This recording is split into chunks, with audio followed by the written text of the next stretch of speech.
কুমিল্লা নগরীতে বেড়েছে মশার উপদ্রব, তবে বাড়েনি মশক নিধনে সিটি কর্পোরেশনের কার্যক্রম। স্থানীয়দের অভিযোগ, নগর ভবনের উদাসীনতার সুযোগে প্রতিনিয়ত বংশবিস্তার করছে এডিস মশা। ফলে হাসপাতালগুলোতে প্রতিনিয়ত বাড়ছে ডেঙ্গু রোগীর সংখ্যা।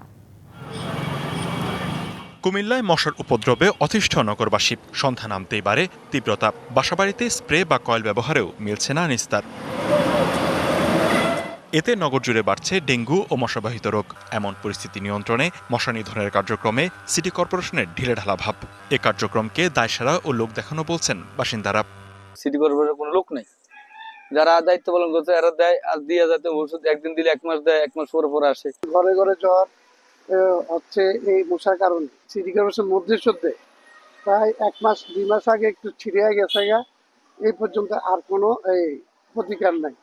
এদিকে চলতি বছর জেলায় 1270 জন ডেঙ্গু রোগী শনাক্ত হয়েছে। আক্রান্তদের মধ্যে মৃত্যু হয়েছে 3 জনের। অন্যদিকে কুমিল্লা নগরীর 27টি ওয়ার্ডে প্রতিদিনই কোনো না কোনো এলাকায় ডেঙ্গু রোগী শনাক্ত হচ্ছে। এতে জনমনে দেখা দিয়েছে আতঙ্ক। সর্বপ্রথম জ্বর ছিল 10 দিন আগে, এই সাধারণ ডোজ দেওয়ার কারণে ভালো হয়ে গেছে। তারপরে আবার 1 সপ্তাহ পরে আবার এই ডেঙ্গু জ্বর।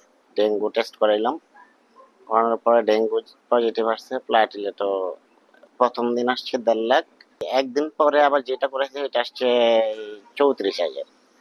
তো এমনিতে এখান থেকে চান্দিনা থেকে আবার এখানে ভর্তির জন্য চলে আসলাম। সব মশার বিরুদ্ধে সুরক্ষা দিতে এলো বসুন্ধরা এক্সট্রিম অ্যারোসল, মশার বিরুদ্ধে এক্সট্রিম সুরক্ষা।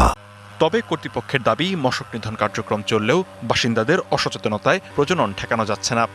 মশা নিধনের কার্যক্রম জোরে জোরে চলতেছে, প্রত্যেক ওয়ার্ডে প্রত্যেকদিন চলতেছে। জনগণ সচেতন না হইলে আমরা সম্পূর্ণভাবে সাফল্য হতে পারবো না, জনগণ সচেতন হইলে আমরাও সাফল্য হতে পারবো। এদিকে দাউদকান্দি ও চান্দিনা উপজেলায়ও ডেঙ্গু রোগী বাড়ছে আশঙ্কাজনক হারে। মশার উৎসস্থল পরিষ্কার পরিচ্ছন্ন রাখা গেলে প্রকোপ কমানো সম্ভব বলছে স্বাস্থ্য বিভাগ। যে সমস্ত জায়গায় পানি জমে সেখানে ডেঙ্গু মশা গুলো, এডিস মশাগুলো ডিম পারবে এবং ডিম পারলে পরবর্তীকালে এদের বংশবৃদ্ধি হবে এবং ডেঙ্গু রোগীর সংখ্যা বাড়বে। এবং এই কাজটা হচ্ছে সিটি কর্পোরেশন, পৌরসভার। তারা যদি মশক নিধন কন্ট্রোল করতে না পারে তাহলে ডেঙ্গুকে কন্ট্রোল করা যাবে না।